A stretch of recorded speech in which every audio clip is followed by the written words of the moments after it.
Hello dear students, welcome to Lakshya academy. आज हम पढ़ने वाले हैं ट्रांसफार्मर के बारे में, जिसे आप कहते हैं परिणामित्र। क्या कहते हैं? जिसे आप कहते हैं परिणामित्र। अब परिणामित्र क्या होता है उसे समझ लेते हैं। तो परिणामित्र ये होता है, इसे हम कहते हैं ट्रांसफार्मर। आपका वैद्युतिक जो मशीनरीज होती है उनका मुख्य पार्ट होता है या मुख्य कंपोनेंट इसे हम कहें।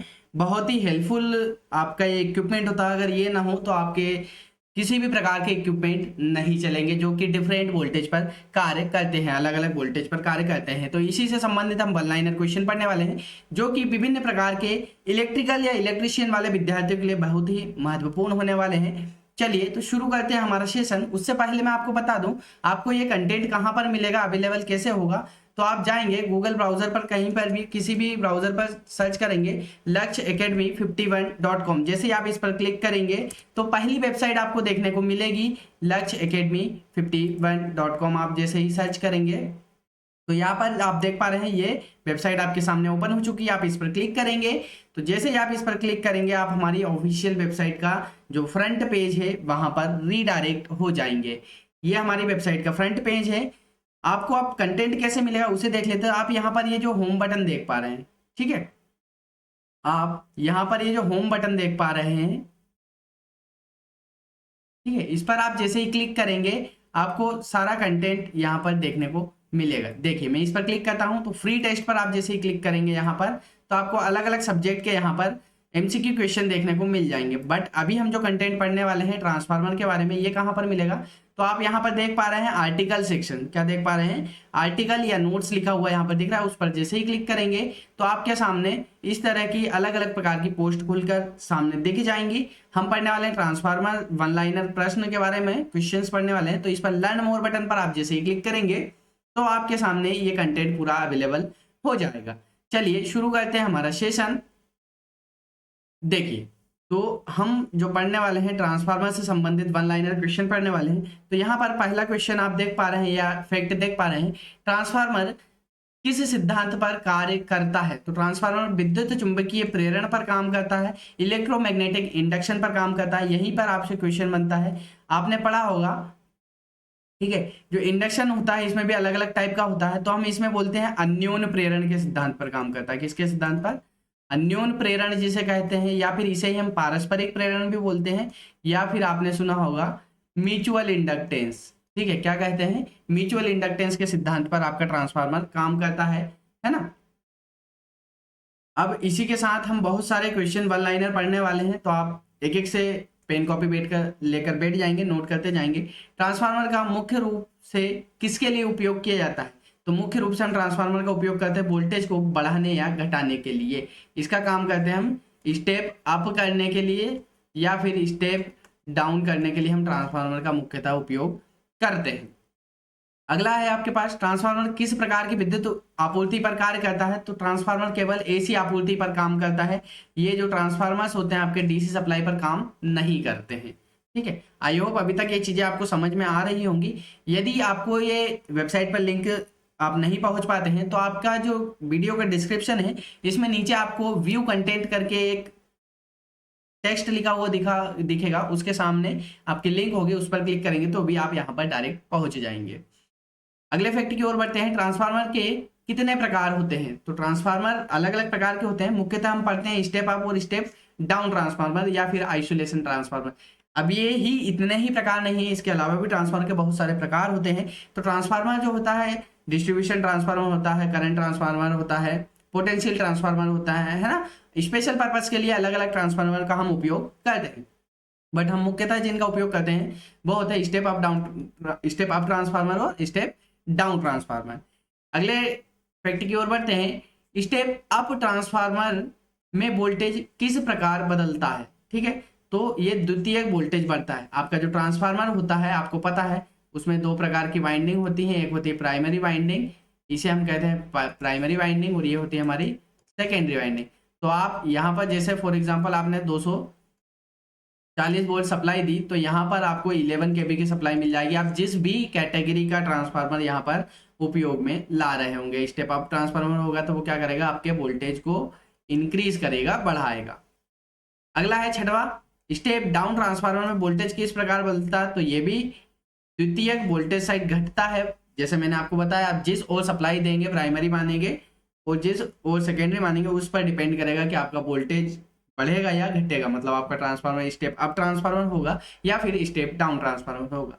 एक ही ट्रांसफार्मर को आप स्टेप अप की तरह भी उपयोग कर सकते हैं और उसी ट्रांसफार्मर को आप स्टेप डाउन की तरह भी उपयोग में ला सकते हैं। सातवां फैक्ट है आपके पास वन लाइनर है, आइसोलेशन ट्रांसफार्मर का अनुपात क्या होता है? तो इसका जो रेशो होता है, अनुपात होता है, 1:1 होता है, 1:1 होता है। अगला है ट्रांसफार्मर में कौन सी धारा प्रवाहित होती है? तो इसमें एसी धारा प्रवाहित होती है। यहाँ पर वैकल्पिक लिखा है, ये है प्रत्यावर्ती धारा होता है। कौन सी धारा होता है? प्रत्यावर्ती धारा होती है। आपके ट्रांसफार्मर में कौन सी धारा प्रवाहित होती है?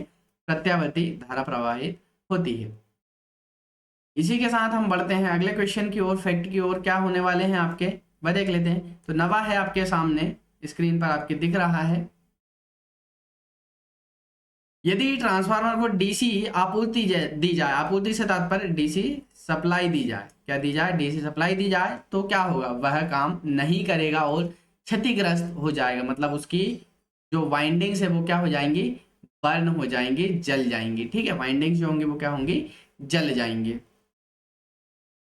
अगले फैक्ट की ओर बढ़ते हैं। 10वां फैक्ट आपके पास, ट्रांसफार्मर में ऊर्जा स्थानांतरण किसके माध्यम से होता है? तो इसमें जो ट्रांसफार्मर होता है इसमें ऊर्जा स्थानांतरण होता है चुंबकीय प्रेरण द्वारा, मैग्नेटिक इंडक्शन के द्वारा इसमें ऊर्जा का स्थानांतरण होता है। ऊर्जा आपको पता है ना ही उत्पन्न की जा सकती है ना ही नष्ट की जा सकती है। ऊर्जा को सिर्फ आप क्या कर सकते हैं? आप उसको परिवर्तित कर सकते हैं, एक रूप से दूसरे रूप में परिवर्तित कर सकते हैं।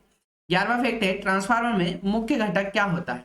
तो इसमें मुख्य घटक अलग अलग प्रकार के इसमें इक्विपमेंट लगे होते हैं, बट हम जो मेन मानते हैं वो होता है आपका प्राइमरी वाइंडिंग, जिसे हम प्राथमिक वाइंडिंग कहते हैं, प्राथमिक कुंडली, और दूसरा होता है द्वितीयक कुंडली या द्वितीयक वाइंडिंग, जिसे सेकेंडरी वाइंडिंग हम कहते हैं। और अगला पार्ट होता है आपका लोह कोर, जिसे आप बोलते हो आयरन कोर। क्या बोलते हैं? आयरन कोर या कोर बोलते हैं। अगला है ट्रांसफार्मर की दक्षता कितनी होती है? तो ट्रांसफार्मर की दक्षता होती है लगभग 95 से 98%। इसकी दक्षता उच्च क्यों होती है, हाई क्यों होती है? इफिशियंसी हाई इसलिए होती है क्योंकि इसमें कोई भी मूविंग पार्ट नहीं होता, इसलिए आपकी जो दक्षता होती है वो क्या होती है? ज्यादा होती है।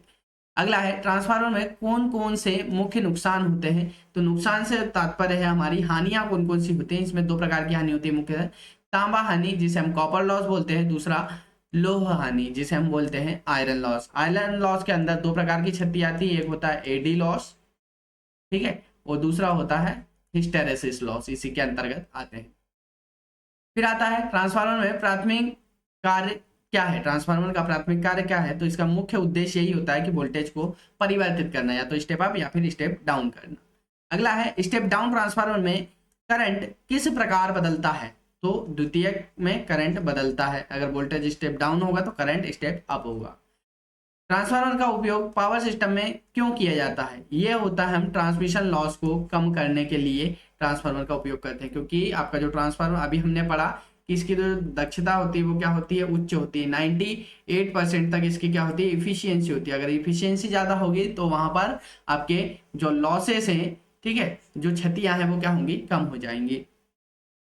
ट्रांसफार्मर के कोर में कौन सा पदार्थ उपयोग किया जाता है? तो इसमें हम वैसे आयरन का उपयोग करते हैं, सिलिकॉन स्टील की बस कुछ मात्रा मिलाते हैं, इसीलिए हम उसको बोलते हैं सिलिकॉन स्टील की पत्तियां उपयोग में लाई जाती हैं। पूरा सिलिकॉन स्टील का उपयोग नहीं करते हैं हम, कुछ परसेंटेज में मात्रा मिलाते हैं सिलिकॉन स्टील की, बट जो कोर होती है हमारी वो आयरन की ही होती है, लोह की ही होती है। अगला है ट्रांसफार्मर का प्राथमिक वाइंडिंग किससे बना होता है? तो ट्रांसफार्मर में जो वाइंडिंग होती है वो हम जनरली यूज करते हैं कॉपर की वाइंडिंग, क्योंकि इसमें मैग्नेटिक फील्ड अच्छा बनता है और ये विद्युत का अच्छा चालक होता है बाकी कंडक्टर्स की अपेक्षा। अगला है हिस्टेरेसिस हानि को कम करने के लिए क्या किया जाता है? तो हिस्टेरेसिस क्षति को कम करने के लिए हम सिलिकॉन स्टील का उपयोग करते हैं। यहीं पर दूसरा क्वेश्चन बनता है आपका, हिस्टेरेसिस क्षति के लिए आपने सिलिकॉन स्टील मिला दिया, बट एडी क्षति को कम करने के लिए आप क्या करेंगे? वहां पर लेमिनेशन करेंगे। क्या करेंगे? लेमिनेशन वहां पर आप करेंगे।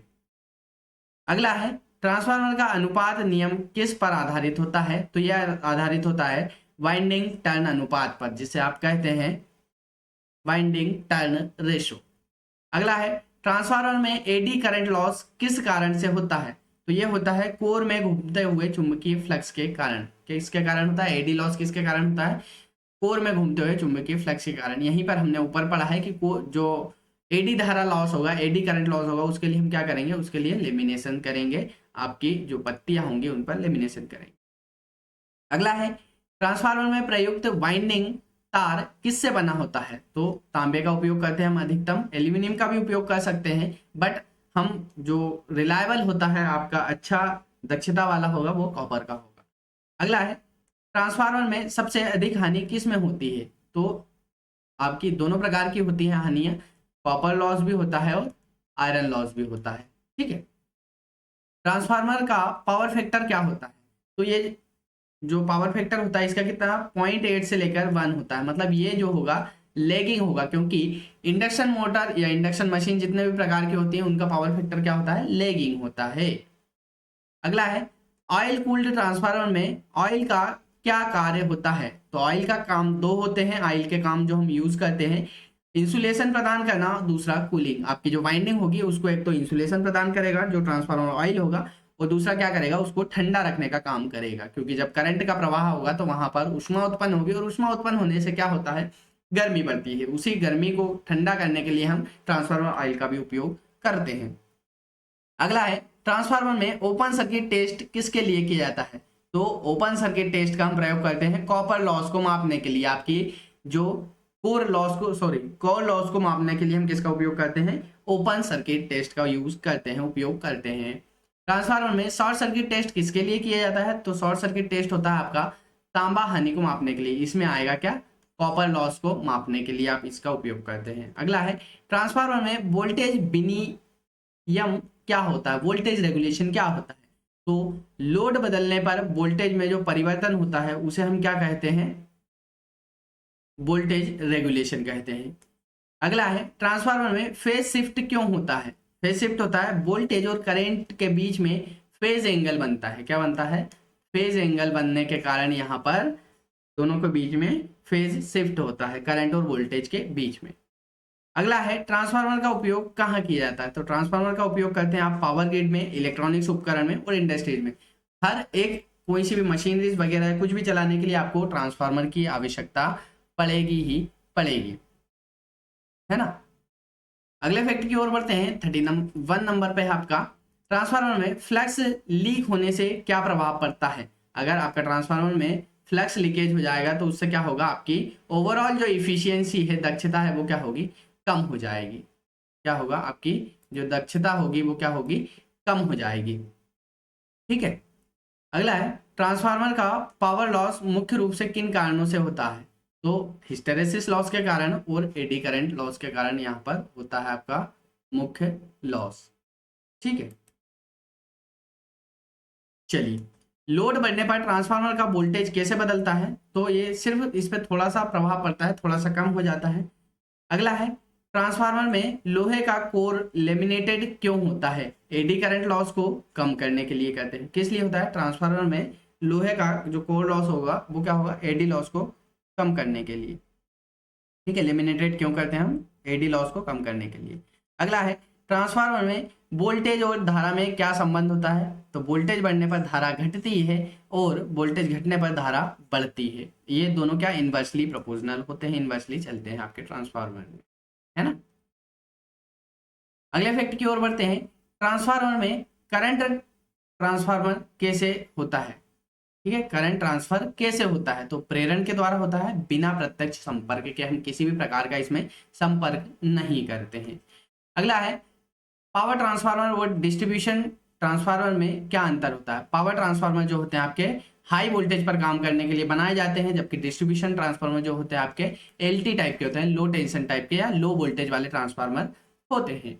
39 नंबर पे 39 पे ऑटो ट्रांसफार्मर क्या होता है, तो ऑटो ट्रांसफार्मर एक प्रकार का ऐसा ट्रांसफार्मर है जिसमें प्राथमिक और द्वितीयक कुंडली आंशिक रूप से साझा करती हैं। फॉर एग्जांपल एक ही वाइंडिंग का उपयोग हम इसमें करते हैं, ठीक है, वह होता है हमारा ऑटो ट्रांसफार्मर।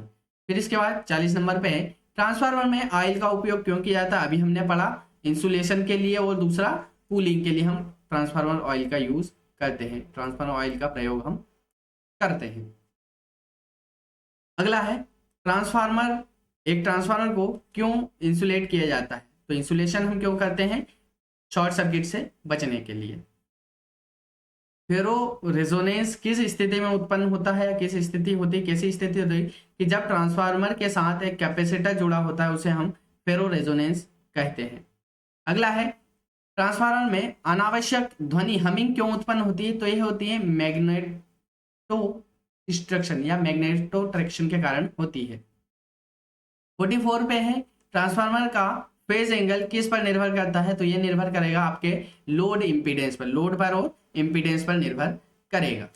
अगला है, लोहे के ट्रांसफार्मर की तुलना में एयर कोर ट्रांसफार्मर का नुकसान कम क्यों होता है? ये एडी करंट लॉस नहीं होता, इसके कारण इसमें होता है। ठीक है। अगला है, बिजली वितरण के लिए सबसे अधिक उपयोग किए जाने वाला ट्रांसफार्मर कौन सा होता है? तो डिस्ट्रीब्यूशन ट्रांसफार्मर का हम उपयोग करते हैं। अगला है, ट्रांसफार्मर की वाइंडिंग का तापमान अधिक बढ़ने से क्या होगा? ट्रांसफार्मर की जो ओवरऑल इफिशियंसी वह भी कम होगी और दूसरा उसकी लाइफ भी कम हो जाएगी, मतलब जितना उसे काम करना चाहिए था उससे कम काम करेगा। अंतिम चरण की ओर बढ़ते हैं। इंडक्शन हीटिंग के लिए कौन सा ट्रांसफार्मर उपयोग किया जाता है? तो हाई फ्रीक्वेंसी वाला ट्रांसफार्मर आप उपयोग में लाते हैं। स्विंग फॉल्ट ट्रांसफार्मर में कब होता है? स्विंग प्रकार का जो फॉल्ट होता है वो कब होता है? जब अचानक से आपका लोड बढ़ जाता है तो वहां पर स्विंग फॉल्ट उत्पन्न होता है। 50 और अंतिम जो हमारा फैक्ट है या वन लाइनर क्वेश्चन है उसे देख लेते हैं। ट्रांसफार्मर में कौन सा परीक्षण उसके प्रदर्शन को जांचने के लिए किया जाता है? तो हम ओपन सर्किट टेस्ट का भी उपयोग करते हैं और शॉर्ट सर्किट टेस्ट का भी उपयोग हम करते हैं ट्रांसफार्मर की क्षतियों को ज्ञात करने के लिए।